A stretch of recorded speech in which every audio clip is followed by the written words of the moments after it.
Hello, and welcome to the Pittsburgh City Council Standings Committee meeting for Monday, November 25th, 2019. My name is Chris Dotson, and with us today is David Tatro, our signing language interpreter. Due to the length of today's agenda, please go to the Legislative Information Center via the City Council website to read the bills that are up for preliminary vote. You can find the link in the business drop-down on the city's PittsburghPA.gov website. Click Legislative Information Center. From there, click the red launch button. This will take you to the council meeting calendar. Find the meeting for today's date and click on the agenda. The meeting agenda should open with all the bills for discussion today. Thank you and have a wonderful day.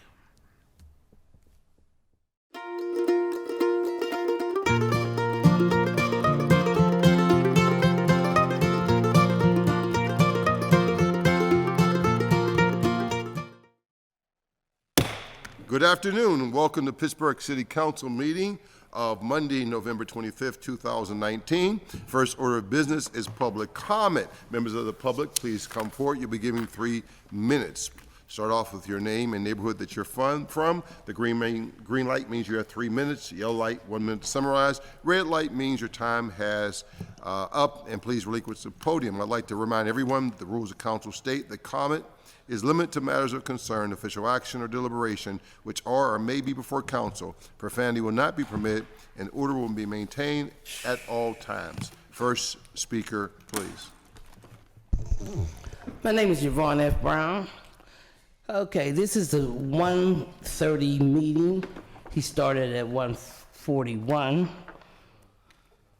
The only reason why I'm saying putting in a little time, because I come down, and I don't think we should have to wait 10, 15, 20 minutes while Mr. Burgess walks around and fraternizes with the audience.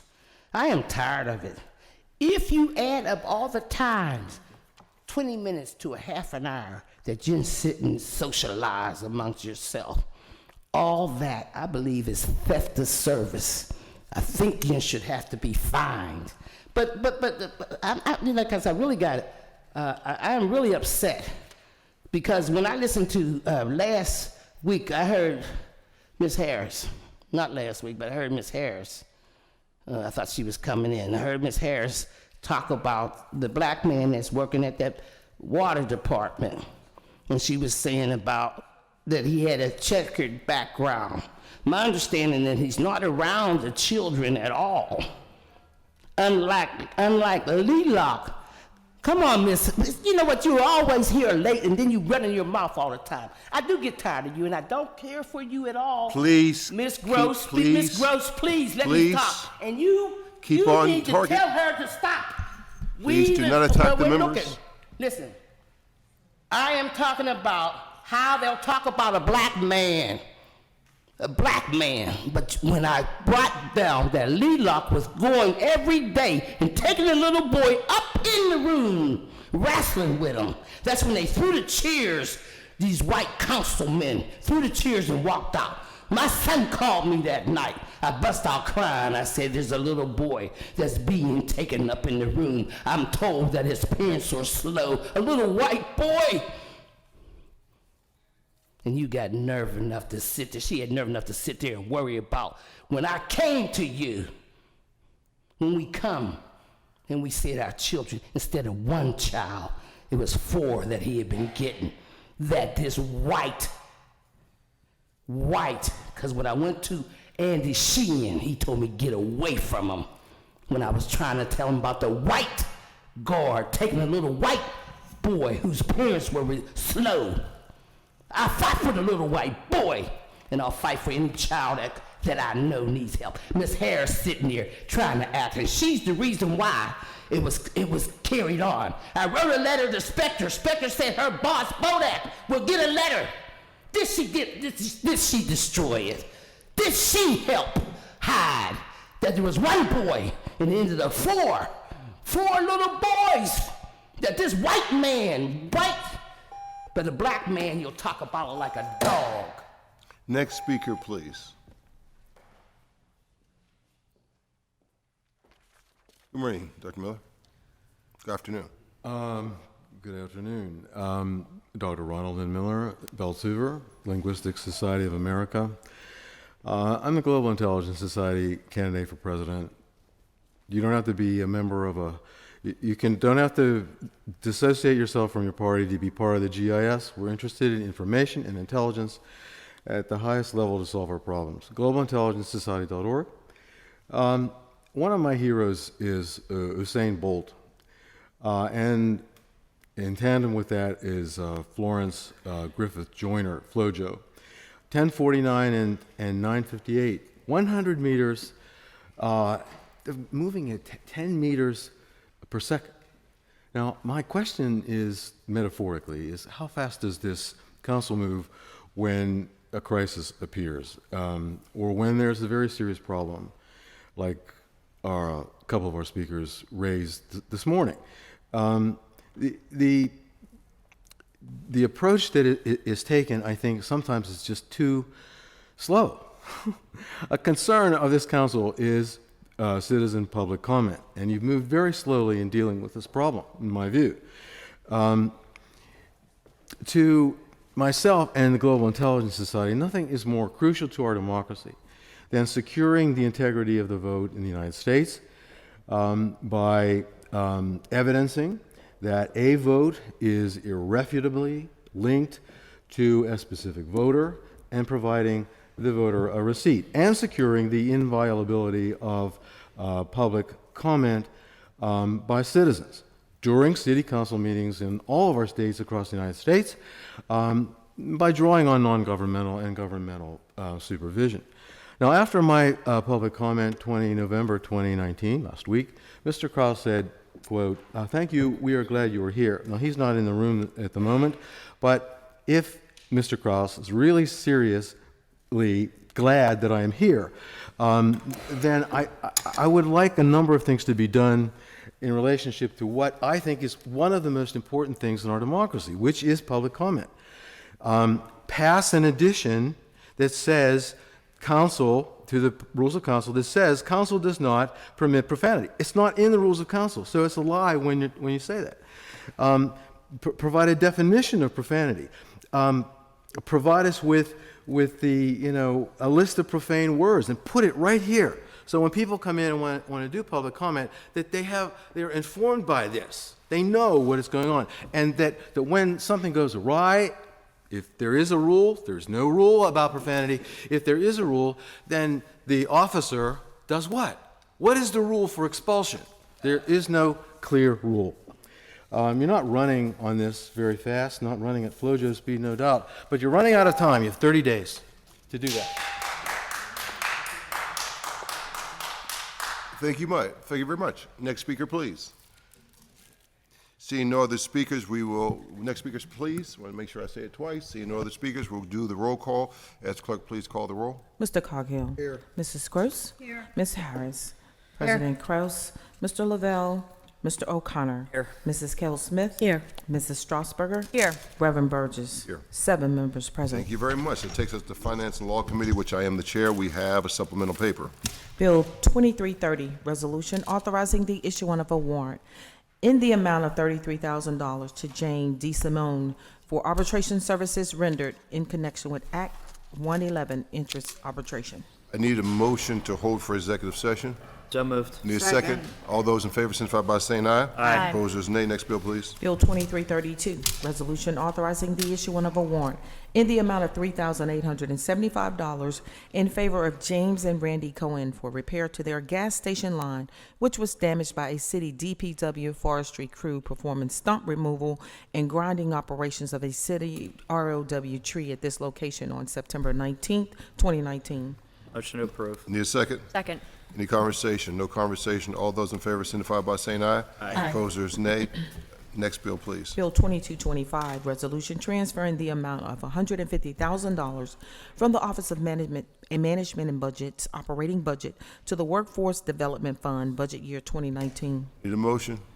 Motion to approve. Need a second? Second. Any conversation? Seeing no conversation, all those in favor, Ms. Harris? There's a companion piece, right, Darlene? Isn't there a companion bill to this? Is there a companion, on which page? Sorry, Councilwoman, isn't there a companion bill on this one in your committee? That's the one we held for a week so that your bill would come up at the same time? Let me see. This doesn't really say anything, that's why. Yeah, here, it's, I think, Mr. Colonel, which page? thought it was the bottom of 9. You're right, because I remember us holding it. Or first element. Yes, bottom of page 9. Is that the one we held?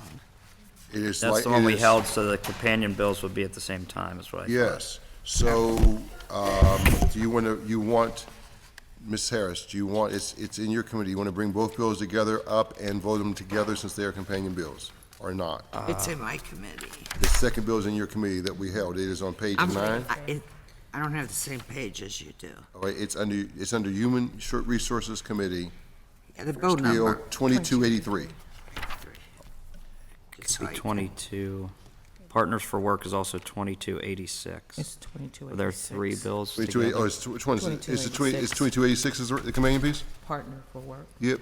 Yeah, I believe it's That's that one. another one. You think it's that one? It is, it's both of them. It's a 2283 and a 2286. Tell me what your pleasure is. Somebody here to talk about it today? Is anyone here to talk about these bills? If not, we'll have the clerk call and we will move forward. All right? So we have 4 budget bills that need to be held.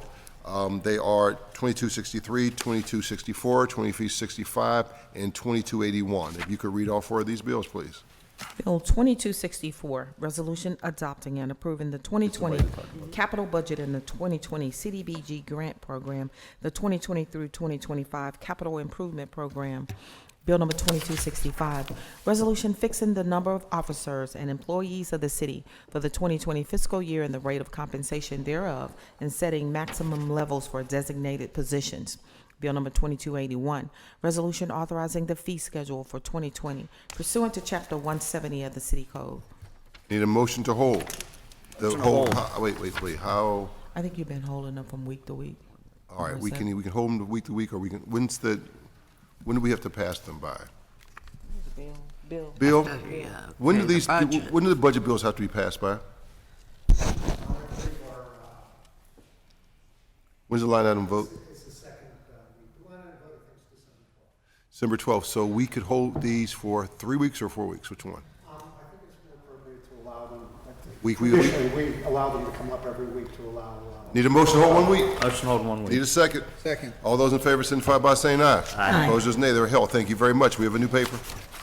Bill 2303, resolution amending resolution number 206, authorizing the mayor and the city solicitor to enter into a professional services agreement with Campbell, Durant, Beatty, Palumbo, and Miller for professional legal services and expert advice regarding labor matters by increasing the total cost from $220,000 to $305,000. Need a motion to hold for executive session. So moved. Need a Second. second. All those in favor signify by saying aye. Aye. Opposers, nay. Thank you very much. It is held. Next bill, please. 2304, resolution authorizing the mayor and the director of finance to enter into an agreement with Buchanan, Ingersoll, and Rooney to serve as bond counsel for the purpose of rendering any and all necessary opinions with respect to the bonds and preparing such additional documents as may be necessary. Total cost not to exceed $85,000 over a 3-year period, 2020, 21, and 22, and shall be paid using proceeds from the debt insurance. Need a motion. So moved. Need a second. Second. Conversation. No conversation. All those in favor signify by saying aye. Aye. Opposers, nay. All right, we have the invoices on the table in front of you. I need a motion for the invoices. I need a motion for the invoices. Motion to approve. I need a second. second. Any questions on the invoices? If not, all those in favor signify by saying aye. Aye. Opposers, nay. We have 2 interdepartmental transfers, one from the clerk's office, one from the Office of Management and Budget. I will take them both together unless there is objection from the members. If not, I need a motion to approve the interdepartmental transfers. Motion to approve. There a second? Second. Any conversation? No conversation? All those, Ms. Harris, And this conversation? is just mobility and infrastructure, and what was the other one? City Clerk's office. Okay. All right, all those in favor signify by saying aye. Aye. Opposers, nay. I just a statement. I just want to know about all these outreach workers and stuff for public safety. Why they're getting paid under here instead? I don't need to know now why they're getting paid under here instead of through a grant. I thought they got paid through the grant. Mr. Urbanik, hopefully you've heard that question, and you will be able to respond to the councilwoman's, not And necessarily they're- now. Why did, yeah, Not it's now. not now. But- And I want to know why all the amounts vary. She wants to know, They're all and paid you will differently. get to her, find out the answer, and get it back to some her. here for Thank you very much. $1,800. That takes us to P cards. Yes, there are P cards also on the table. All those in favor signify by saying, no, I need a motion, sorry. P cards are on the table, I need a motion. Motion to approve. Need a second? Second. All those in favor signify by saying aye. Opposers, nay. Now, are you here for, that takes us back, we might as well do them together. We have Bill 2225 already open, which is the bill on Workforce Development Fund. Do you want to open the other bills or not? I would like to hold all the bills for 1 week.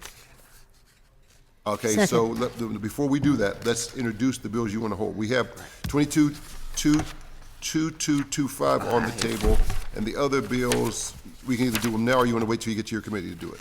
Go ahead, just hold them all. All right, so the bills would be, should they be page 9? They would be 2283, 2284, looks like 2286. Wait a minute. Those three. If you could read them, please?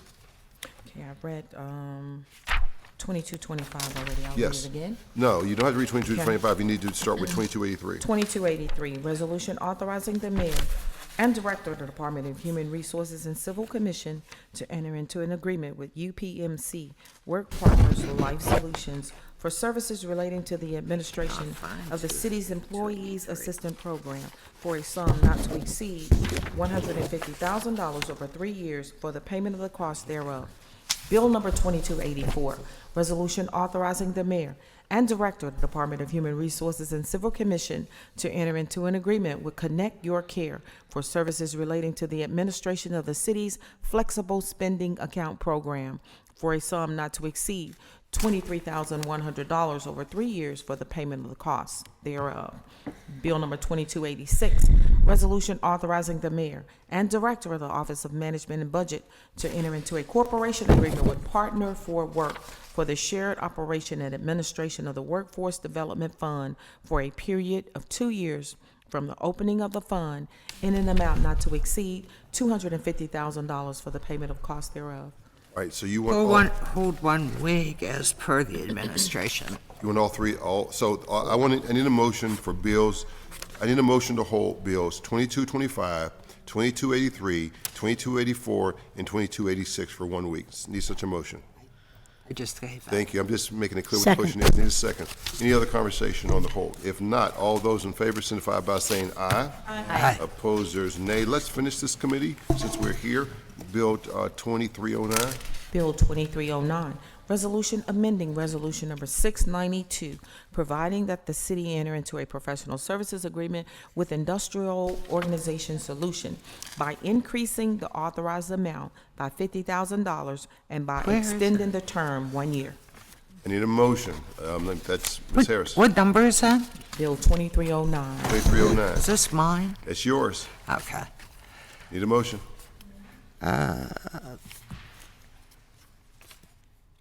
It's just for the Yeah, I'm test. fine with it, so. I need a motion Motion to approve. to approve. Need a second? Second. Any conversation? No conversation. All those in favor signify by saying aye. Opposers, nay. Thank you very much. That takes Sorry us about that. back to the front of the agenda. We are at Public Safety Service Committee on page 8. I'm not sure your page, Ms. Harris, but we're on page 8 of most people's agenda. Public Safety Services, Mr. LaBelle is the chair. We have a supplemental paper. Bill 2345, ordinance Public supplementing the Works was Pittsburgh first. City Code, Title VI, Article 3, to supplement the code and to regulate set standards and oversee the possession and transfer of crocodilian and venomous snakes and authorize enforcement and the imposition of penalties and fines for violations. Do they have a circus? Ms. Harris, I need a motion.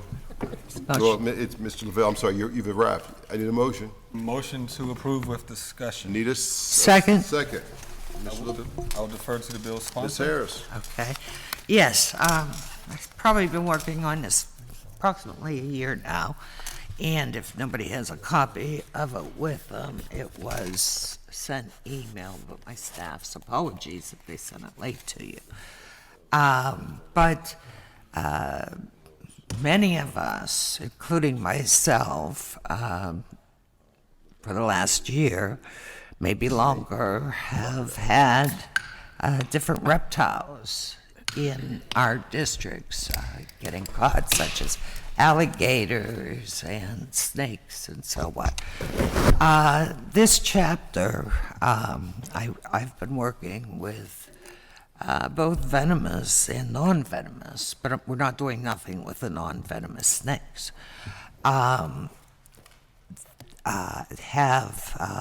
worked on this legislation. Anything in the crocodilian family, that's crocodiles, that's alligators, that's any kind. And the venomous snakes, any of them that, of course, could harm someone. And if you look, we have the scientific name, and we also have the name that they're known by in the legislation. It talks about the possession of having these reptiles, no person under 18, and it also talks about that you need to have on their little cage, which is a proper cage, and it tells you right in the legislation. So anyone having any venomous snakes or crocodiles, alligators, or so on should actually I wish I had a snake. read this legislation, because you're going to be held by it by law. But it talks about, just like we did with the dogs and having the dog cages, this is secure cages where they cannot get loose. Not only the secure cages for them not being loose or to be able to get out, but also a secure room. And they would have listed on them their scientific name and their name that they go by. The question is, do they have a circus? No, just kidding. This isn't a circus. This is life or death to some people No. that could go in or could go into someone's yard and get bit and die. I mean, our animal control officers have to go in, even when we have a dog, let alone if we have venomous snakes and alligators, especially when they're getting loose in the community. So they would properly have to sign up and let Animal Care and Control know, what they have. There would be no charge for them to do this, but they have to go within 7 days of having any of these animals. Also, I think I got through the part about the room, even the enclosed room. You can't have no cracks or anything in it. There would be, like I said, the notification to the city, and that would sit with the Animal Care and Control. They would have where exactly, and this goes for any research centers too in the city, that this would also be on the room, and also for notification, if need be, outside. If there's a fire, paramedics, we need to know about this, and they would share it with them. I did talk to Dave from Animal Care and Control, and he's supportive of this legislation. The same for if you transported any of these reptiles. There would still be the enclosure and the visible labeling of them, and everything is in very close detail in this legislation. Even for exhibits. Now, I've been out the zoo, and both in front, back, and the zoo is very well marked with what they have and where they have it. Also, talking about the handling of them, and if they're investigated or suspect to any violations on any of these rules, the city can go in and, look through the home. Also, at the end of it, it has the violation and penalties, which for the first offense, it would be up to $300 for each reptile at the magistrate's office. And if there would be a person that violates a second offense, it would be, $1,000 per each reptile, up to, and that would all go through the magistrate's office. So, it is very, very thorough. And I've talked to, people that are leading with reptiles of all kind, and people that have expos of reptiles. Matter of fact, I went to a non-venomous reptile show. But I want to thank them for all they did in helping me finally get all the pieces together in proper places. Thank you very much. Properly moved and second. Mr. Colkill, you want to? No, I just wanted to say reptilian, does that include iguanas? This, whatever would be, if it's saying a lot of people poisonous, have if those, it's I mean, harmful, right. it's in these categories. I agree with the crocodiles, pythons, almost It's some not sort going of to be registration. turtles, it's not going to be, little salamanders. Thank you very much for this insightful conversation. There's a motion to approve on the table with the second. All in favor?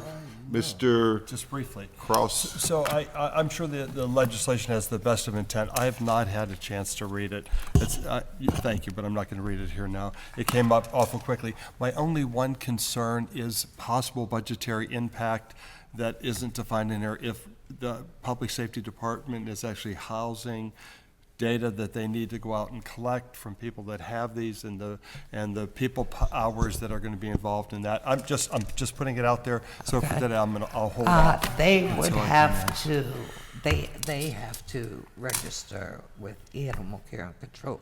Animal Care and Control does not have to go out and seek that. Understood, but there's going to be a If there systems. is anything like that. think- that I do have the happens. floor. You have the floor. So there will be systems created by which public safety will need to receive information. I just want to speak with Public Safety Department just to clear my head and read the legislation. That's all.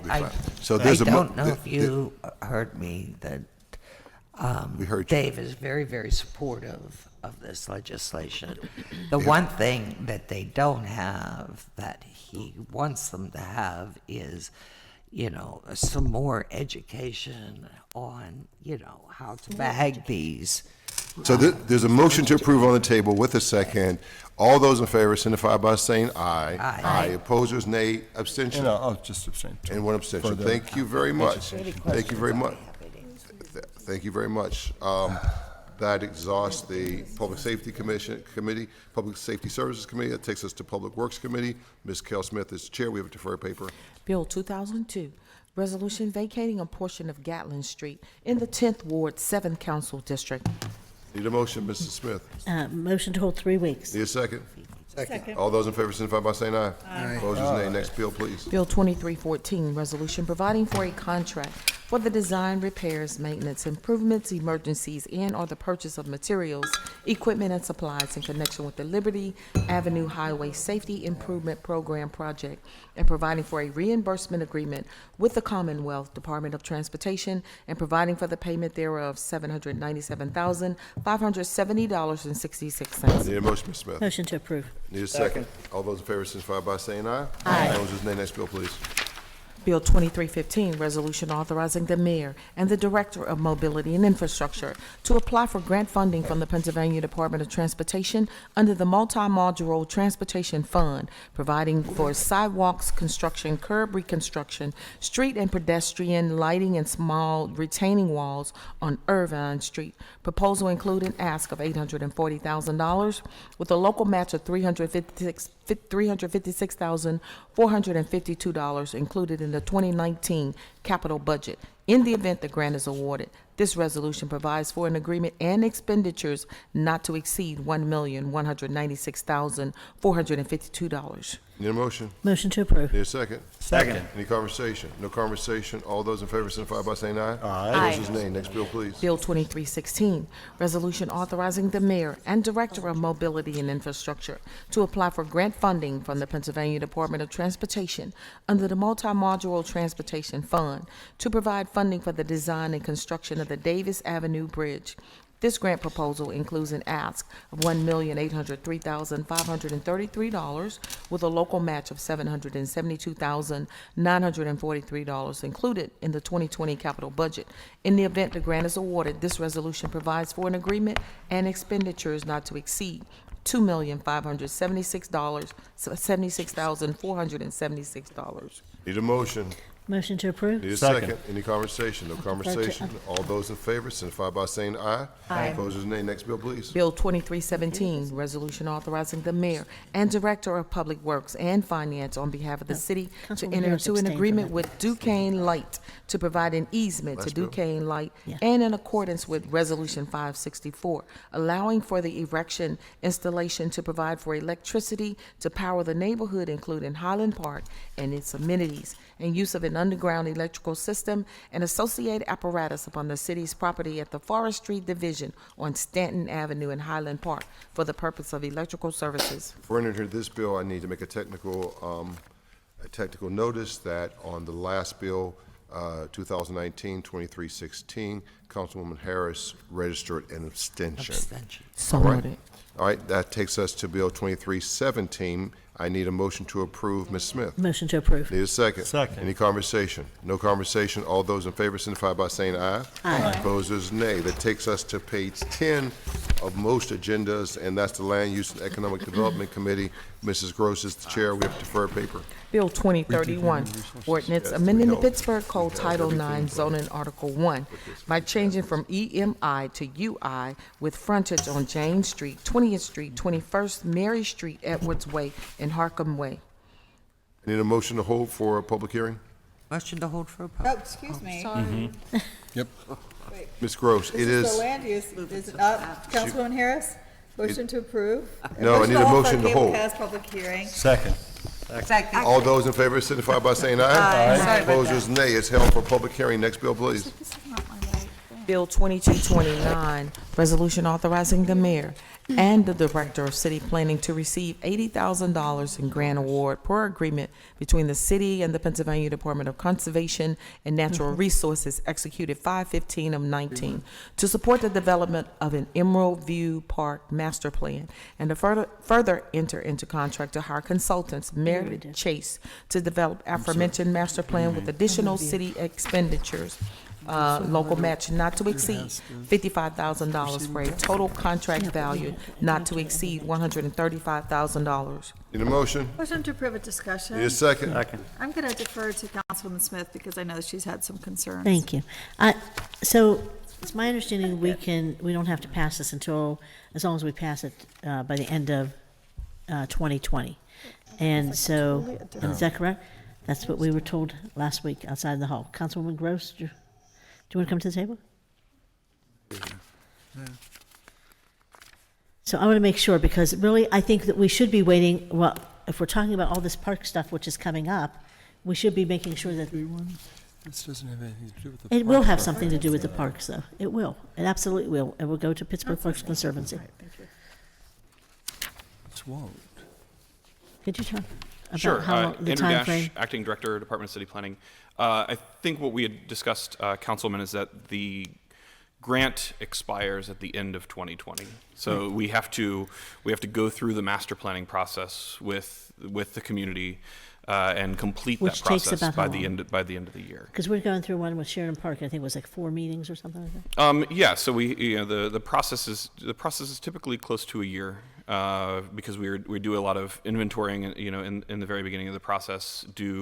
Like we're doing in Sheridan Park right now, a concentrated stretch of 4 months where we're doing public engagement and working through master planning with the community, and then after that we have to do the necessary grant closeout. So we'll have to provide the state with the final product. We'll have to go through all of the items relative to the grant closeout. So, but the legislation, obviously, since we're nearing the end of a council session, So- it would have to be acted on by the end of this year, and then we're waiting for we have the consultants So selected. you say about a year. Those are not set in stone. I mean, so we could work within. If you passed it after we go through the Pittsburgh Parks Conservancy agreements, which we're talking about doing now, we're talking about how that tax will be spent, how that money will be allocated, and we're going through that process. So I don't understand why the rush is now to get this through before we have the opportunity to discuss. I'll be honest. This is in Councilman Krause's district. The entrance to this park, Grandview Park, is in Councilman Krause's district.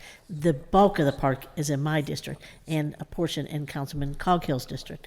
So I just want to say, my area has a lot of concerns, and I don't want to lose the opportunity for a grant. But if it happens, so be it. Because I want to make sure that what we do is getting this done right. I want to make sure any kind of agreements that we have in place are done right, and that. And I know this is for the planning process, but somebody's going to get paid to implement those plans. And that's really where the money usually comes in, when the cost for implementing plans. And usually, as it is right now, going through Sheridan Park Master Plan, Pittsburgh Parks Conservancy has been at the table for every one of those meetings and will be there for the implementation. So you can say whatever you want at the table. The reality is I'm going through it right now. And so, I know what the process is. I've gone through it with Councilman Krause's district before in the South Side, and to see what that process was like, for the South Side, because I wanted to learn about that whole thing and before we did our part. So I've been through this process before, so I know what the reality is. It's the implementation I'm concerned about, and what those agreements are going to say or not say, and who's actually going to be doing the work or not doing the work. And there's a chance that there's a bunch of residents in our side of town who want to start their own conservancy. So chances are they may want to apply. So.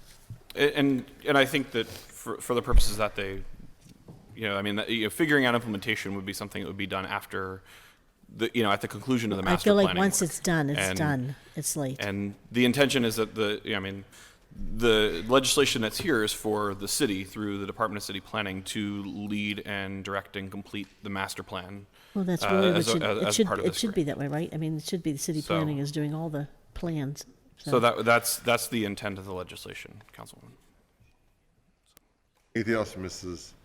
Smith? If not, I'll vote no if it goes through. That's all. all right, Mr. Cross. So I think my comments are going to be of a larger scale. The process by which the council ultimately decides the path we wish to take for monies that are collected through the tax could be quite some time down the road. This one piece here was already in the works before a referendum went on the ballot. Am I correct? Yes, before in we that? exposed But what I have the was floor. going Can on. I please do it? Is that? Yes, Andrew? Councilman. The city applied for this grant in 2017 and received it at the end of 2017, and then the budget was placed in I believe the 2018 capital budget. That is the city's match. So we're anywhere in the vicinity of 2 years into the process now for the application for this grant that would then come into the Department of Planning to craft a master plan for Emerald View without any assumptions as to who ultimately implements the master plan. Well, there will be discussion at the end of the process, because really the intention is to lead with the master planning process and go through the community process to understand what the desires are for the park before starting to figure out what a phase one scope would be in that case. So, for example, when we worked in Southside Park and did the master plan there, we went through the process, and not until we had completed the master planning process then did we go into what, cost estimation and what a phase one, phase two project would look like. And the intention would be to do the same thing here. Does it say that? Okay. So then, this could provide an opportunity for a very public discussion by a constituency that would want to guide the implementation of this plan. It could actually turn to be a positive for constituency to be engaged as to not only the crafting of the plan, but the implementation of the plan. That's correct. So I think that's all I have for right now. Right. Anyone else for first round? Ms. Groves. Well, that's your second round because you deferred. Well, at least defer back. All right. So trying to follow here, again, it's not my district, and I know I've talked with the councilman about this a little bit. So the monies have been received but not matched by us. Or we've been The matches. awarded it, but we haven't matched it, so we don't have it. We've been awarded the grant. Right. We have an obligation from the 2018 capital budget for the city's match in this, which is the $55,000. But this is authorizing that expenditure. It's authorizing us to go under contract. We went through a procurement process. Merritt Chase was the consultant that was selected through the procurement process. Maybe this is where my question is then, that selection process, did it include the council members and the community groups and all that kind of we'll stuff? So make you're an comfortable with the scope? Well, I was talking to Councilwoman Harris. We'll make an amendment before next week. Okay, great. So, yeah, I mean, it seems to me like there's just discomfort with the potential Right. for the planning to Not be city planning. somehow, not inclusive, let's put it that way, or broad enough. So if I can be helpful before next week, Well, let's put I'm it this happy way. to do that. My concerns have been, I don't trust what's going on since I don't trust the process fair. that just occurred. Right, that's fair. So I'm supportive of working with you on an amendment before next week, if you're comfortable voting it through today. Yes. Any other Yeah, I'll abstain questions? to Any other make the conversation? amendment. See no conversation. All those in favor signify by saying aye. Aye. Opposers, nay. Abstention. Abstentions. One abstention. Thank you. Thank you very much. That then takes us to new papers. Same Bill committee. 2307, resolution providing for the designation as a historic structure under Title 11 of the Code of Ordinances that certain structure known as the Joseph J. Weiss Jr. in the Second Ward.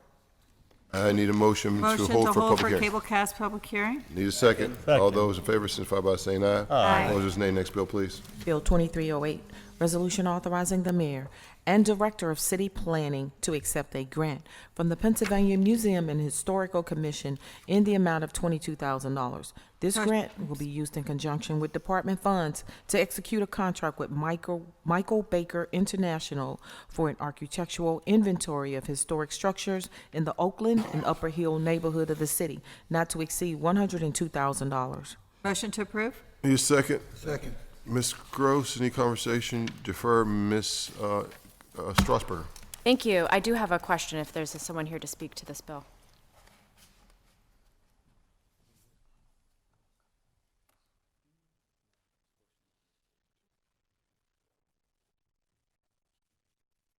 You. Hello. Hello. So I just have a couple of questions. First is this going to cover all of the Upper Hill and Oakland, or a portion of Oakland? This will cover all of the Upper Hill and Oakland. So prior phase of the city's so we go through grant funding as a certified local government through the state to receive grant funding, and we've kind of slowly moved through phases as architectural inventory. In a prior phase, we did do the Middle Hill, Bedford dwellings, and Terrace Village. That section of the Hill District has been complete. So the intention is to do the Upper Hill and the 4 Oakland neighborhoods as a part of this phase, so that we have the historic architectural inventory going on at the same time that we're working on neighborhood plans in both the Hill District and Oakland neighborhoods. So it's the neighborhood plans that are prompting this to happen. It is part of why we decided to choose these neighborhoods at this point in time, was to be able to have that data as we're making decisions with the community around their neighborhood. So, what is the difference between an architectural inventory of historic structures and there was that big article a couple of months ago about the 25-year-old survey that was done. City planning and historic review staff walked, alleys in every single street of the city to identify structures that might merit historic designation. What's the difference between this and that? I don't want to waste taxpayer dollars or, $22,000 $22,000 grant from another agency to do something that might already exist. Right. So this is, the records that we have, and this was identified when the city went through its cultural heritage plan back in 2012, was that, our records, for a lot of our historic resources are dated at this point, and there is a need to, to utilize that information, update that information, and go through the survey process. That was something that was a recommendation of that plan, was to do this historic architectural inventory. And I think I'm trying to remember how many neighborhoods we've completed now. I think we've completed 11 neighborhoods so far through the historic architectural inventory. And what it does is it identifies where there are opportunities for either historic structures, historic districts, historic types, usually outside of the city historic districts that we already have designated. So the neighborhoods that we've worked in have been primarily in ones that don't have city historic district protection or a national register district, because those places have already been surveyed and identified and have more recent records. And this is trying to have like I said, either updated or in some cases that there aren't records at all. Creating records for potential historic resources in the city's neighborhoods. So eventually, if the goal is to have a neighborhood plan in all 90 neighborhoods, eventually we'll have this, ideally, this kind of survey done in every neighborhood as well, and then we'll have that information to work off of. The intention is to expand to do the historic architectural inventory, across the, in all neighborhoods of the city. There was, Upper Hill and the Oakland neighborhoods were identified at this time because of the fact that we were also going through the neighborhood planning process, and just the opportunity to do this at this point would allow us to have more data into the neighborhood planning process. All right, thank you. Any other conversation? Ms. Gross. If there ever is a time when we have these grants and the council person doesn't want that neighborhood, can we just shift the funds to a different neighborhood? Most likely, yes. I think in this case, the grant that we received was for a further phase of the inventory. It was not necessarily for a specific neighborhood. Councilwoman, before next week, if you want me to strike it out and put Bloomfield, I'm happy to do so. Any other conversation? If not, all those in favor signify by saying aye. Aye. Opposers, nay. That takes us to Urban Recreation Committee. Mr. Coghill is the chair. We have two papers you can read together. The first two, 19 and 20, can be read together. Bill 2319, resolution calling for transparency and oversight in regards to previously approved corporation agreements, contracts, leases, and special agreements with the Pittsburgh Park Conservancy in light of a voter-approved referendum measure to amend the Home Rule Charter.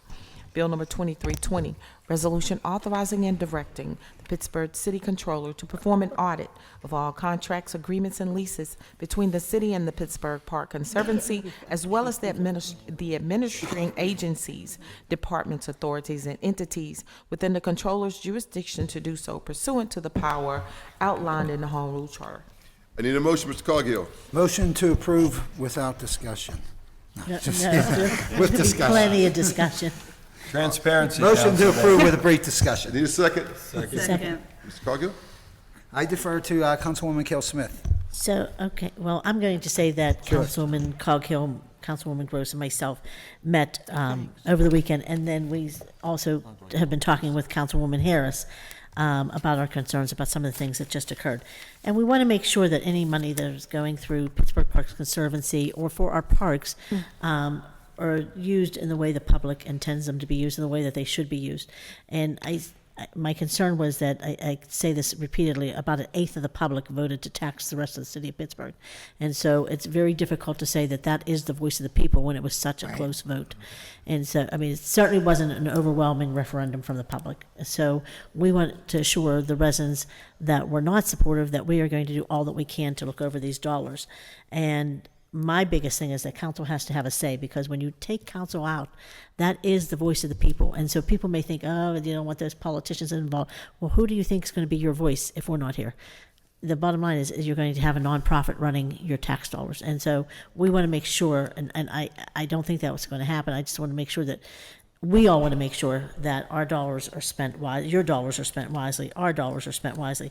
And we want the controller to audit the agreements, because there's a lot of agreements that we have not had a lot of oversight on.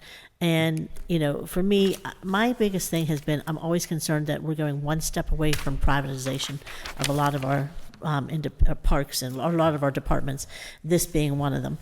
We've watched the dollars whittle away from DPW. We've watched from city parks. We've watched projects and things that, you know, come away from DPW. And so it's always a concern, and I'm not going to pretend that it's not, even though there's a potential here to hire additional people. We don't know what that really looks like. And so we want to do this, but I also want to make sure that what we're calling for, we're able to do. And so for me, I want to make sure that we have something from the law department. I wanted to hold for a week. I know that you don't feel that you want to hold for a week, but I just want to think about, because in the legislation, it's just some of the wording. Like, I think we call for the mayor's office, the mayor, to not enter a contract without us. I don't think we can do that. We can agree to the agreements. I don't think we can authorize him not to enter into an agreement. I like to hear that from the law department.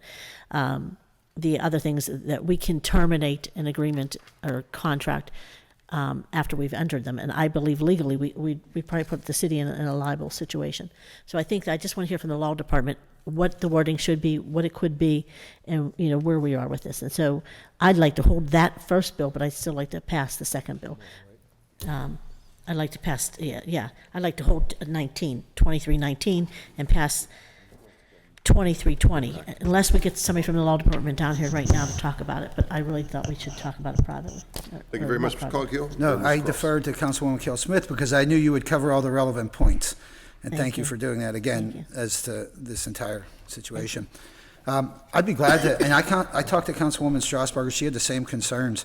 I mean, any adjustments or amendments that we need to make between now and Tuesday, I'm more than happy to do that and count, you know, with other members. So, and, you know, really, I just want to make. Can I just be clear? You're saying that you'd rather pass it now, amend it if need be. Is that what you're saying? That's what I would prefer. Okay, that's why I just want to make sure we're on the same page. That's all. Yeah, certainly we don't want to do anything out of line with the law department and make sure our T's are crossed and I's are dotted. Yeah, we don't want to look foolish. We want to look like we're looking out for the public, not looking foolish. Right, right. Anything else, Mr. Coghill? No. Mr. Cross. Okay, thank you very much. So I have the same concerns and reservations about 2319. I don't with 2320, if I understand it correctly, but I'm not comfortable with the language of 2319. I'm not sure exactly what we're asking for in there. If it does move forward today, I won't vote for 2319, but if I understand 2320 correctly, we're asking for the controller to perform an audit on all existing contracts as stated in here. And any other kind of various agreements. Yeah, and I can support that. I would be happy to do that. But today, I just don't have the clarity to vote in favor of 2319. Thank you. Ms. Gross, what is your pleasure? Thanks. I also always appreciate how clear Councilwoman Smith is, and I just want to say for the record, when I was first sworn in, and she would say that that she was afraid of privatization with these various co-op agreements, I didn't get it, and I was like, no, this is always a case where we're receiving additional assets, and I now see the wisdom of her perspective and share it. I told you I was smart. And I just had always, like many of our constituents, I think, only seen with my own eyes the kind of ribbon cuttings of assets that were added to the city treasury or to the city property. But I now see that there are so many various agreements that I think to have a more productive conversation moving forward, we all need to be seeing the same information at the same time. And also with the audit, we also need to be, if there are monies exchanged in any one of the leases or contracts or private agreements or cooperation agreements, that we all have the same information in front of us so that we're not arguing about two different sets of things. So that is the nature of this agreement. I don't think, I understand the two sections that members have questions about. I have looked at them and I've talked with personnel not in the law department. I'm happy to do so before final vote. And if we need to amend any of the language, that would be, I think, called for. But I'm pretty confident that it's going to stand as is, so I would hope we'd vote it through today. All right, thank you very much. Any other conversation? Seeing no conversation, we have two bills to approve. Do you want me to do them separately, or, Mr. President, you want me to do them separately or together? Do you care? Because you want to Is both the law vote. department here? I mean, could we bring Pleasure Pardon of me? the body. We've requested law to come down. Okay. So what do you want me to do? Can we hold till the law comes down? Because I All want to right, make that's- sure. We can vote 20. Mr., actually, Yeah, we can vote 20. I'm good with that. so, But I would like to hear from the controller that he could actually do this audit, because that's a lot of audits. Mr. Coghill, what is your pleasure? This is your Yeah. bill. Do you want me to pass, you want me to I mean- hold it open for the law department, or you want me to pass it now? Will the law department come down and advise us on this right away? Yeah. My, So can we pass I hope- 220 now? My Let me just say I advice- hope so. Yeah. my advice is to do one of two things. I personally would not have the interrogative with the law department at the table today. I would either pass it as is, look to making amendments for Tuesday, if not satisfied, recommit it, or hold it a week. Either one to me You know, makes sense. I would prefer to vote on it, pass it, and then if, to address your concerns, Erica, think- Teresa, and whoever else, can we do that on Monday, or, make sure that, that we're in our rights? Yeah. All right, next Tuesday. That's the way I would prefer All it. right, I'll you're the just bill abstain sponsor, until- I will defer to I'll your abstain. desires. Now, therefore, we have two choices. We can keep it open, waiting for the law department to have that conversation, or we can pass it and you can have that conversation offline. What is your pleasure? What do you want me to do? Council? Law department. We have a motion to approve on the time, pardon me, Ms. Harris? Law department. All right, I any mean, member- there's just some wording All right, we're going to, there. any member that wants to We don't have to have, vote for it, but we can vote. listen. Any member who has the right, I believe, to ask for advice from the law department before voting on the bill. I will not pass a bill through as chair while there is any member who wants clarification from the law department, because that is their right. So we will move on. We will leave it open on the table. We will come back. We will vote on it today, though. So we need someone from the law department. Call them as we speak. Can Kelly help us? We are going to leave them both open for the law department to give you your advice. Then we will pass them all together before the end of this meeting. That takes us to Innovation, Performance, and Assets Management Committee. Ms. Strasburger is the chair. We have a new paper. Bill 2318, resolution authorizing the mayor and director of the Department of Innovation and Performance to enter into an amended agreement with B3 Solutions, Inc. for further provision of software maintenance and support services, the development of critical applications, and possible transition guidance for a sum not to exceed $1,709,321 over a 5-year period. Need a motion, Ms. Strasburger? Motion to approve with the discussion. Need a second? Second. Is there a need for conversation? There's no need for conversation? Yes, There is? yes. It's in your hands. Do you mind coming to the table?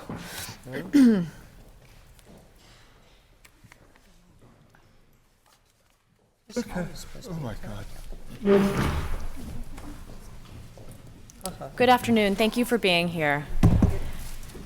So, before you introduce yourselves, I'll just say that it's my understanding, after being briefed by you and your department, that essentially this is a bill to a 3-year extension of an existing contract, also with a plan in place to a 3-year exit strategy. And just wanted to give you the opportunity to describe why we're exiting, but also the strategy. Would you mind introducing Okay, yourself? So my name is Gwendolyn Moore. I'm an Assistant Director in Department of Information and Technology. We have a new Director and Chief Information Officer now who would prefer to have our applications purchased off the shelf as opposed to customized. And we have 46 applications that were customized applications developed over the past 10, 15 years. So at this point, what we're trying to do is we've identified all the applications, identify the percentage of time that they are worked on, and we have developed a plan to, both with finance and with public safety, to exit these particular applications and purchase off-the-shelf applications. Most recently, you passed a bill for finance to move to CSS. And the applications right now currently support the collection of taxes. All of our taxes go through applications that are developed by B3. Our goal is to exit those customized applications and migrate over to CSS over a 2-year period, and I believe Narita can speak to that particular time frame. In addition to that, we have a plan with public safety, to move away from the various applications that were supported by B3 and purchase applications recommended by DeltaWorks, as well as go into a joint venture with the county, and Lee can speak to that, for our records management system with police. But these things can't be done overnight. The public safety, I should say police, as well as finance, have developed 2- and 3-year strategies to migrate away, and that's what we're doing now. That's what our proposal is for. And for the benefit of me and my colleagues, can you please describe the difference or potentially the benefits of off-the-shelf versus having an application that, or a system that has 29 different applications? When we when we developed these particular applications, we had up to 15 programmers in the department. At that point, it was City Information Systems. We no longer have programmers. Most of those programmers did Fortran and COBOL programming. Now we use VB.NET and Java and those types of applications.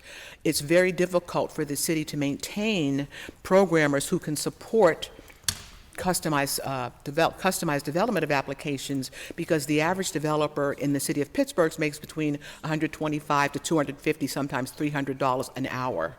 We're right now paying B3 $95 an hour to support the current applications and help us with the transition to the new applications, which are going to be purchased by finance and public safety. I have no further questions. Harris? So, we're taking something that we had customized for the city of Pittsburgh, also customized for the city of Pittsburgh Police Department, and now we want to basically go off the shelf and use a program. Then why did we spend all the money before if we wanted to? Why did we customize it directly for the city of Pittsburgh? Was it needed? And why now? I mean, I don't care who the director is. I know every director comes in, starts changing everything around, and it costs the city millions and millions of dollars. My problem is that the city of Pittsburgh has these programs that are customized for directly the city of Pittsburgh, not for Allegheny County, not for Pittsburgh Public Schools, just like they have for, I don't know about the county, but I know Pittsburgh Public Schools has customized theirs, and there's reasons for that. Correct? You're correct, but one of the problems that we have, for instance, with finance, you cannot actually access your finance information for your taxes online. And that's one of the capabilities that the new system will allow you to have. It'll allow the public to get into their application, to actually look into their particular account. So there's many other type of enhancements that they would like to make, and I think Narita can speak better to that. Okay, and that's great, but you don't have to throw the baby out with the bathwater, and that's what... Right, no, I think that there's an assumption here that we are trying to... Introduce yourself, sorry. Sorry, Narita Polanco, Operational Manager for Finance. There's an assumption that we're trying to change, now we have red and now we want blue. These are 25-year-old databases that were, yes, customized to the city for what happened 25 years ago. And obviously things have changed. So there are things that the system are not able to do. Like right now we can't see one picture of a vendor. We have to look at, 3 different ways to see this data. We don't have an ability to connect properly with a credit card. We don't have an ability to report, what's happening in our neighborhoods, what type of businesses are we opening, what activity that we have. These systems were not built to do any of that. They're not able to interact with other systems that they don't have the capability to do that either. So we are in dear need to change the systems. And right now, the best way of addressing this is not to build onto a 25-year database, but to move away to more modern systems that now are available that when they're configured, because they are configured to our needs, are systems that we can then update and manage internally without the need of specific programmers that we will be paying $300 an hour. And it simplifies not only our operations, but also our maintenance. So the maintenance will be a set maintenance every year. We don't have to pay additional fees for updates. We don't have to pay additional fees for having internal staff here, full-time for us. So it's kind of like a combination of like, we are at the point where we need to move on to a better system that fits our today's needs. And this particular legislation is to allow us, for the current vendor, to help us transition into a better system. Well, why can't the old vendor do that? I'm sorry? Why can't the old vendor do it? Because That the is- reason being... This is for the old vendor. The reason being that we have specialty programs just for our police. Yes. And they are very necessary. So you speaking for public safety? I am. Oh, okay. My name's Lee Schmidt. I'm the business administrator for public safety in Bureau of Police.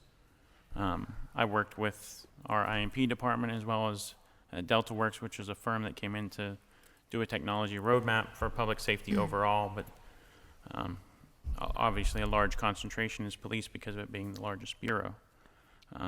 The evaluation came down to, similar to the finance department, the current system we utilize was built in the late 90s, early 2000s. It has not been updated to current standards. The costs to bring it up to current standards, which is what the commercial off-the-shelf systems would do, would well exceed what a replacement system would cost. The reason being is when you go with a commercial off-the-shelf, you're sharing developers with multiple bureaus, multiple police departments all over the country, as opposed to just our own team of developers working on a similar program. We still have the ability to customize the forms, customize the formats, the fields, a lot of those changes, but the base system itself is what the commercial off-the-shelf provides that would not be cost effective for us to hire, as I said, developers at $300 an hour. It would cost us millions of dollars as opposed to hundreds of thousands of dollars. Okay, so what you meant by off-the-shelf then is a program that would be able to still fit our pieces for public safety, and that would not hurt anything of what we have, but would help us be able to pull in more. Is that what you're saying? Correct. It would make, actually, our officers, most of them are looking forward to a new That's system. not what it sounded like, okay. Sorry. Yeah, it's just That's why I brought it's them a along. system that multiple, like I said, New York City, other major departments all over the country are utilizing. And then with the county-based RMS system, that data gets shared throughout the county. But then there's data that you don't want to share. Right. We can control what goes in and what goes out, but for officer safety purposes, if they pull a vehicle over and that person that owns the vehicle has a warrant out for their arrest from Homestead Police Department, Right. the system will automatically let them know that. Right now, we don't have that functionality. It would obviously be a big help for officer safety if we had that. So. Okay. It just didn't sound the way you were. Any other conversation? No conversation. All those in favor signify by saying aye. Aye. Opposers, nay. That takes us back. We have the. Thank you very much. We have our solicitor and her able Assistant Solicitor. We're going to go back to bills 2319 and 2320, which is the bills under Mr. Coghill's committee. We will start with Councilwoman Harris and then move to Councilman Kraus. Before we do that, though, I want to make a statement. And then after I make a statement, I'll go to Ms. Harris. And this is sort of separate from that, to our solicitor. I'm going to assume, and so you'll have to tell me after the statement, what I would like to have between now and whenever the tax bills comes before this body, I would like some clarification as to what actually the referendum has empowered the city and obligated the city to do. I've heard differing comments as to whether it was a non-binding resolution or whether it was, but I don't know, and so I need a legal analysis of exactly whether or not the referendum was binding, what it obligates the city to do, and what council's authority lies in either implementing the tax and or naming its overseeing board. That whole, if you could, between now and whenever the tax comes through, tell us our exact role. That way, when it comes to the table, prior to it being introduced, that way when it is introduced, we will be able to dispose of it in being consistent. As you know, I've been here now, I'm in my 12th year.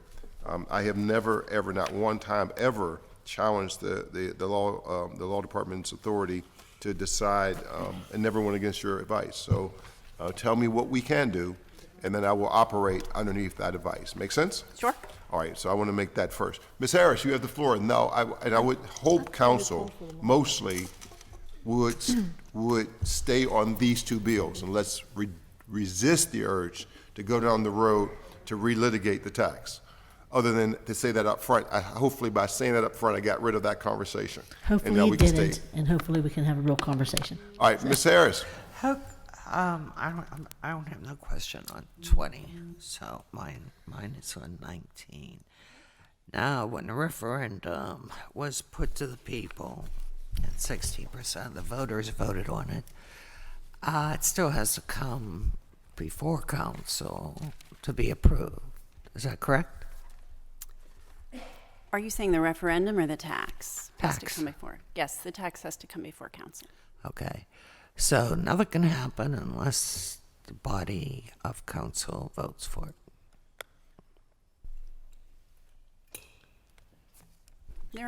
The referendum is multi-part, so, and I haven't reviewed it before I came up here, but as to the tax, council would have to approve. No matter what, council has to approve every tax that comes through here, correct?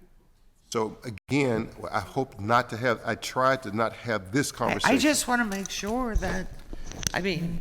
This is not about this bill. I would like to stay on this bill. I think it has a lot to do with the bill because it talks about voter-approved referendum in it.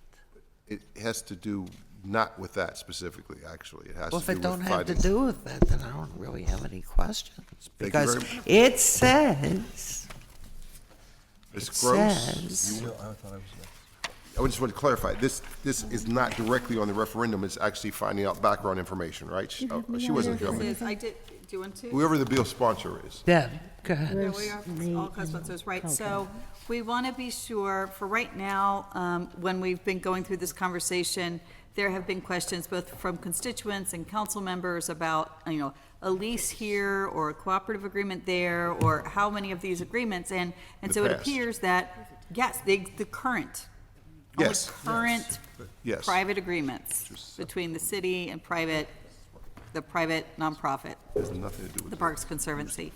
And so there have been misunderstandings about who has the current valid signed copies. For example, when we had a post agenda with Chief Gilman and the Parks Conservancy representatives at the table, all of the testifiers said that the city clerk had the current copy of the Shenley Plaza lease. And Madam Clerk says she does not have a copy of the Shenley Plaza lease. So, and that it was attached to the original legislation at city council.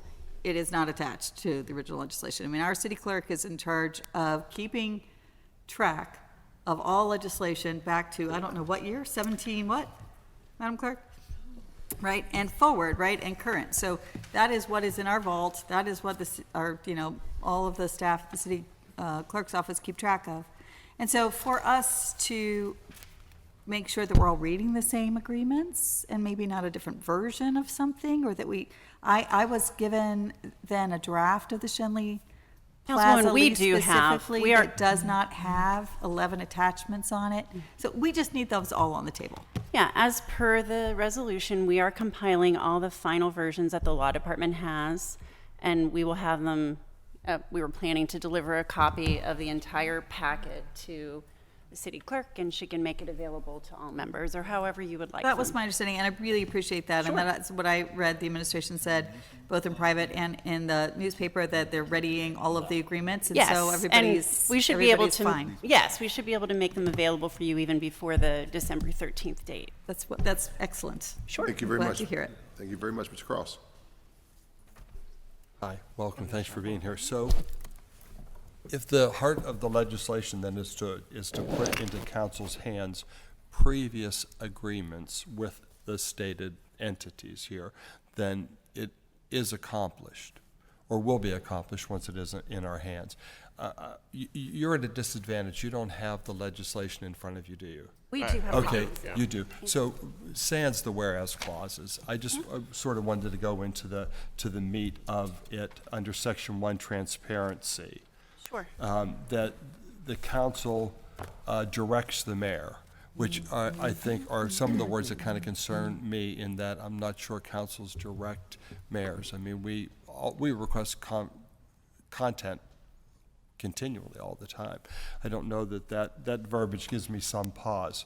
The agreements that are being asked for, just to be clear, are all previous agreements, and that have no relation to the referendum or the impact it may have. Correct. There's an Correct, overriding, there's an overriding co-op that the city has had with the Parks Conservancy for some time, and then there are individual agreements, other license agreements, project agreements, a couple leases, and so you can have a copy of everything that we have. And which you're in the process of readying now, Yes. as you've just said. Yes. Okay. And then under accountability, it just, with all due respect, it just seems to be redundant. We reserve the right to audit. Well, we can call for audits on anything all the time. We do it all the time. We have reserved the right to call a public hearing or a post agenda. We do that now. That's within our power. We can do that. And that if questions arise, the contracts, if questions arise from the review of contracts, shall be answered within 3 business days in order to assure expedience in the process. I'm happy to answer questions regarding the contracts after you review them, Okay. to the extent I can. Okay, and then, and this is another one that gives me pause, and that is any council's right to terminate a contract. We, as I understand it, our authority lies in authorizing administrations to enter into contracts, but it is not the power of any council to terminate a contract, as I understand it. Am I? I haven't looked Okay. carefully at the separation of powers aspect of that, but I would agree that your role is to authorize it. The executive branch role is to negotiate all the terms, including the terms regarding termination. So each of these agreements that you have will have specific terms regarding termination. Sure, yeah. So if I may, if we as a council then wish to exercise our authority, it would most likely be in the beginning by not authorizing the entering of any contract that we find displeasing. Going forward, yes. Yeah, right, okay. I think those were my reservations. I thank you for coming up on such short notice and answering them. Again, until we just have better clarity, I'm going to hold on 2319, but again, to ask the controller to audit existing contracts in 2320, I'm happy to do, but 2319 still gives me pause. Thank you. Ms. Smith. So I want to be clear. I'm concerned about, yes, what's the past, and I think Councilman Coghill, Councilman Gross, and Councilman Harris, and myself, the biggest concern we had was that we were not sure of everything that was on the table, what the agreements have, what the Parks Conservancy actually did and was responsible for, and haven't, have they done, haven't they done, what they've accomplished, what they haven't. But I'll be honest with you, because you're talking about agreements being public, but that's the agreements between the city of Pittsburgh and the Pittsburgh Parks Conservancy. Do you have any idea of how many agreements there are outside of the city of Pittsburgh? So, for instance, in Mount Washington, the agreement was between the MWCDC, the Mount Washington Community Development Corporation, and the parks, and that had a non-disclosure statement on the bottom that we could not share publicly. So I'm asking you, do you know any of those types of agreements, and what happens if there is a non-disclosure statement? If it's on city or if it's on public property, it should automatically mean that it's public information. And so I think that we should also make sure that all these agreements are published publicly so the public has access to them at any time to make sure we're holding people accountable for doing what they're supposed to be doing. I mean, as to agreements between two other parties, I can't really speak to what terms they put in, but as to agreements between the But it's city our and any land. party, well, it is our land, and It's public's land, and, not ours personally. It's I haven't reviewed that agreement recently to be able to tell you whether it was even okay for that to be done, being that it is on our property. But as to, the Right to Know Act has very specific limitations on confidentiality regarding otherwise public records. So I think, my concern is, what would you suggest that for us, in order to make sure that we are overseeing these dollars, and keeping in mind that you work at the will of the mayor, I mean, I realize that you're a very ethical person and you do the best that you can, but you also, but 5 at council, 1 mayor, it's a little bit different. But I will say that, I know that a lot of times. I should say, the law department does at times represent council as a body, and we do give advice Right, to as a individual body. members. Right. But what I would say is this, that my concern is I've seen over time the administration has an agenda, and the law department's opinion is to support their agenda. And it's an opinion, it's your legal opinion. Another attorney may have a totally different opinion. The law department's opinion is to tell what the law is. Yes, according to the way you see it. According to what the law is. According to the way you... Well, according to how we interpret the law. It's your interpretation of the law. Right, Yes. it's your opinion. Yes. So there's no doubt about that to me.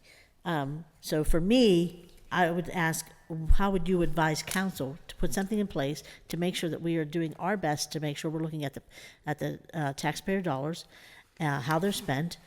Do we have to form a committee? Could council have the final say instead? There's a lot of things that I want to ask and I want to know, and so that's why I suggested we hold it for 1 week so we can put all that in place.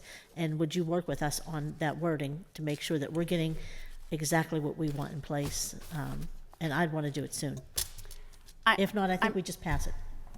I'm happy to work with council regarding concerns about the content of that agreement. It seems that it might be helpful for us to give the legal opinion that Councilman Burgess asked for, to give you an overview of the referendum, and then, a next step down the line, not right now, is if council decides to authorize an agreement with the Parks Conservancy, then of course that So resolution. that's if we decide to. So it is up to Yes, the council's ref- discretion. Yes, absolutely. I just want to make sure that that's known, because I think there's some council members that have some concerns.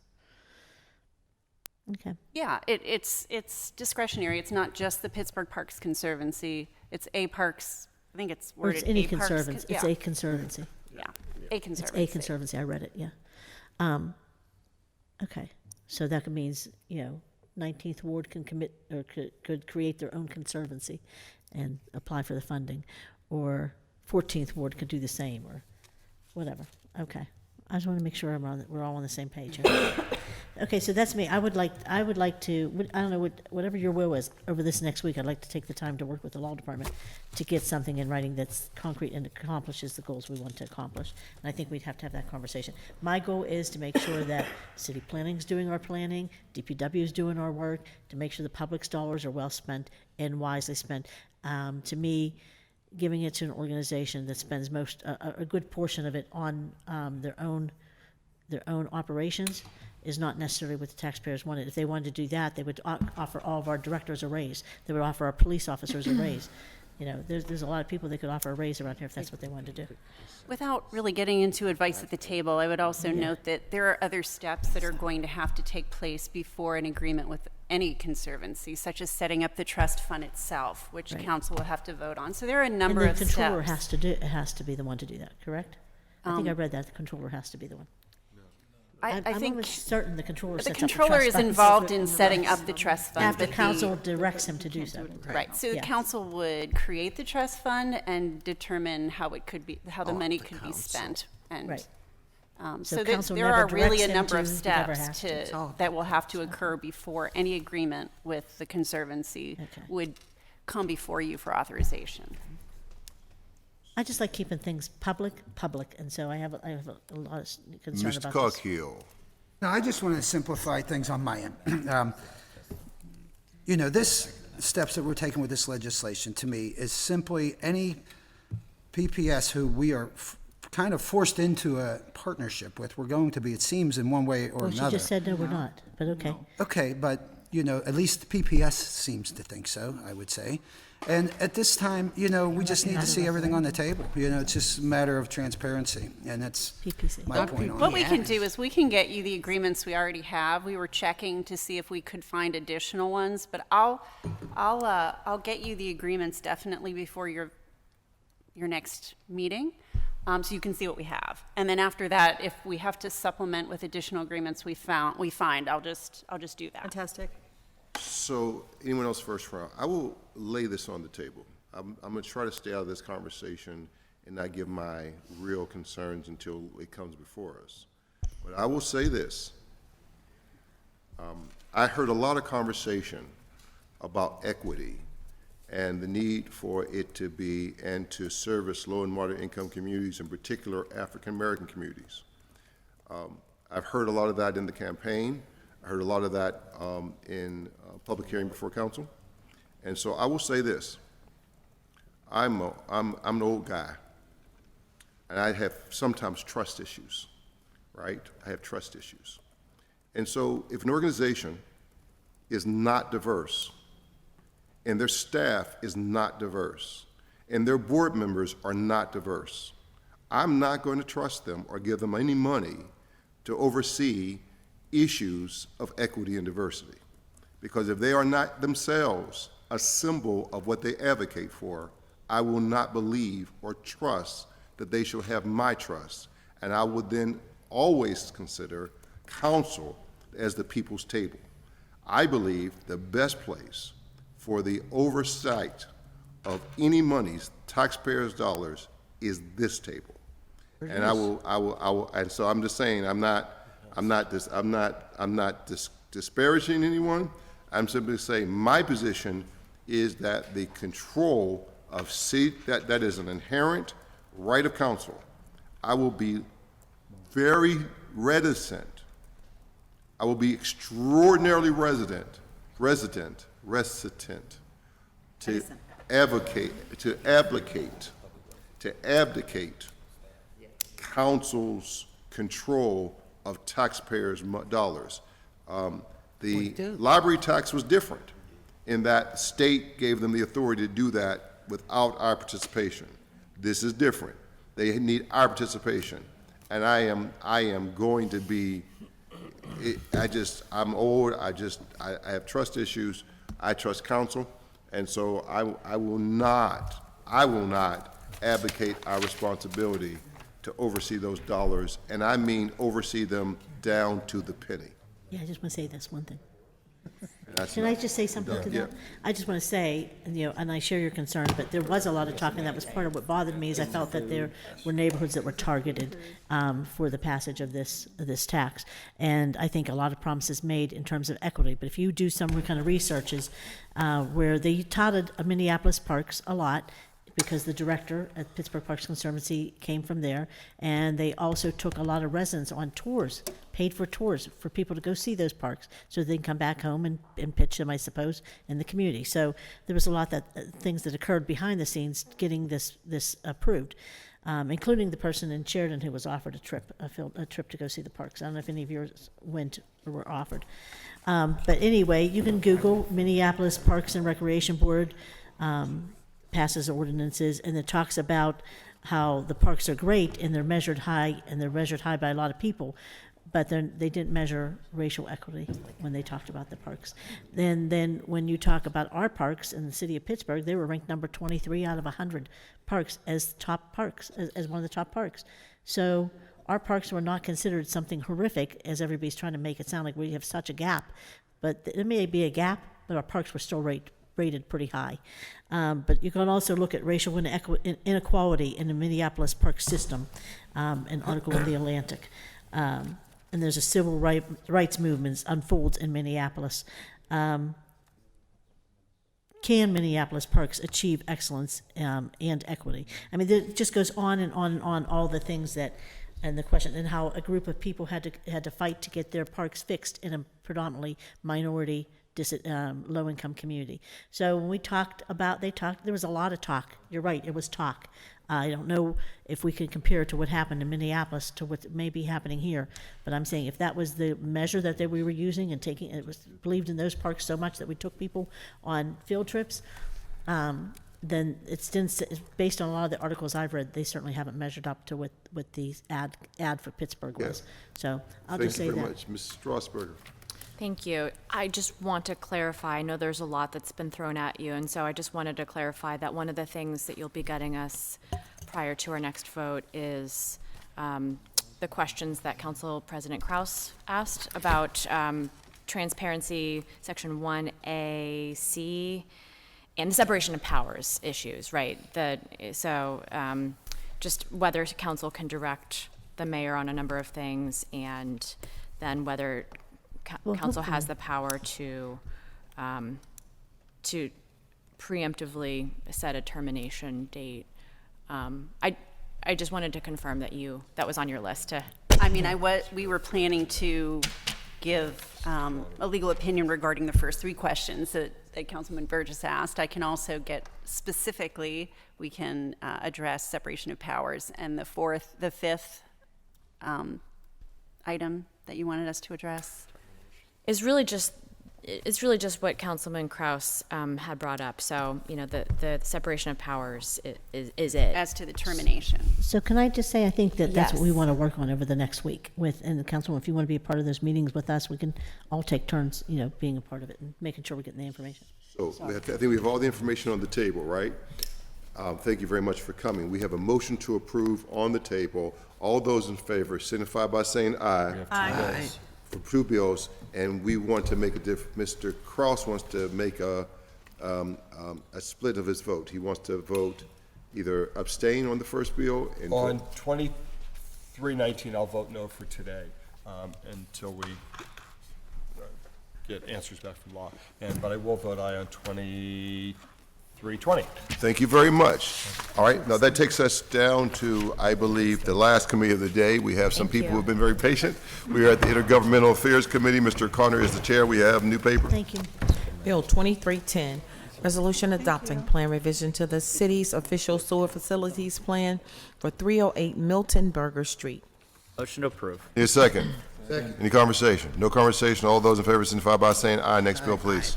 Bill 2311, resolution adopting plan revision to the city's facilities plan for 2908 Smallman Street, land development project located at 2908 through 2916 Smallman Street. Need a motion? Motion to approve. Need a second? Second. Any conversation? All those in favor signify by saying aye. Aye. Opposers, nay.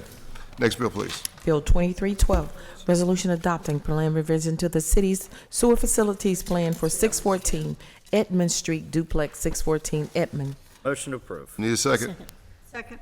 All those in, any conversation? Actually, may I? Yes, Ms. Gross. I just wanted to note that I admit having a hard time keeping track of small developments because there are so many developments in my district, and this is in Lower Bloomfield on Edmond Street. It's just a small vacant property that is and I found out while we were in session today that's already under construction. Yeah. That's what I said. How can you be under construction if you don't have permission to tap into the sewer? So I don't know that for sure, but I intend to verify that. I don't need to obstruct, I don't have any other information, so, you know, I'm fine supporting today, but I'm There's somebody here for you, concerned huh? by that. There's somebody here for you. Oh, hi, can you go, yes, come on, up. You have to come up to the table and speak into the microphone and tell us your name and all that kind of stuff. So, to make sure you're speaking directly into one of the microphones and give us your name and your company that you're with, and you could speak to the bill. Sorry, I didn't know you were in the audience, appreciate it. Yep, my name's Daniel Bull. I'm the general contractor with Nello Development Group. This is Sean Mooney. He's with the engineer. Hi, thank you. So, council has to approve sewage facility plans, and did I get the wrong information? I was just reaching out to people in the neighborhood literally while we were in the room today. Have you already started construction? Yes, we were released our building permit and site permit, but when we went to go get the tap permit, PWSA said because of the duplex and the fact that City of Pittsburgh was under, I want to say with the Consent DEP, decree. that they couldn't release it as they normally would. Yeah. Now this was So in they for, should never have given you the construction permit. I don't doubt that they did. Yeah. That happens a lot. But this is why I'm mentioning it. So the sequence of events is that you should obviously know for sure that you could tap into our sewers before you build a building, which isn't on you, but it's on us. And it's on the city departments, because that's what they're there for, is to administrate the law accurately. So this concerns me. I've also noted, this doesn't really involve you, but in other instances that we'd been getting the sewage permits kind of out of sequence before we knew that they had been even granted zoning, or that there was, you know, had gone to PWSA. And so, and I had expressed my concerns to Madam Clerk, and you've seen me hold other ones for many, many weeks so that all of the other pieces got into place. So I just wanted to note that for the record. I assume you have your PWSA approvals. Yes. So, and you're under construction. It's just a duplex, a single duplex on on a single parcel. a single, very skinny parcel Yeah. in Lower Bloomfield. You're looking on at a map. These are very, very small. Was it like 20 feet wide, maybe? 16. 16 feet wide. All right, so this is not going to make a huge impact, right? That's how small, how narrow the lots are in Bloomfield, in parts of Bloomfield, just 16 feet wide. So this is not going to cause major havoc. It is in the A22, which is in our top 5 of overflowing sewer sheds, and we should be very concerned. We don't want this to happen, for example, when West Penn Hospital moves forward to expand its facility and needs a sewer facility. We don't want to see them go to construction before we know and have a chance to review and have public discussion about their sewer permit. So I just needed to use you as an example. I'm glad you were here to speak for yourselves, so I'm supportive today, but thank you for being here. Motion on the table. All those in favor signify by saying aye. Aye. Opposers, nay. Next bill, please. Bill 2313, resolution authorizing the mayor and director of city planning in cooperation with the director of Department of Public Works to accept funds from an Allegheny Regional Asset District Radical Impact Grant in the amount of $500,000 to fund public art projects in Emerald View Park, Frick Park, Highland Park, Riverview Park, and Shenley Park. Motion to approve. Second. Any conversation? Ms. Harris? Yeah, why do they have it, like, when you look at it, it looks like RAD, but it's Radical Impact Grant. Oh, they named it probably. That's the name. It's not out of the it's not out of the RAD funds. It is. Yes. Yeah. Oh, a it's, different, yeah, it's 500,000. I thought it was a separate It's through them. through them, but not the same monies? I mean, it's RAD funds. I don't. But it's one of the grant funds, One it's of a the grant separate pot funds for the through it. municipal It's for public transfers. art. Public art. It's just how they, Any other conversations?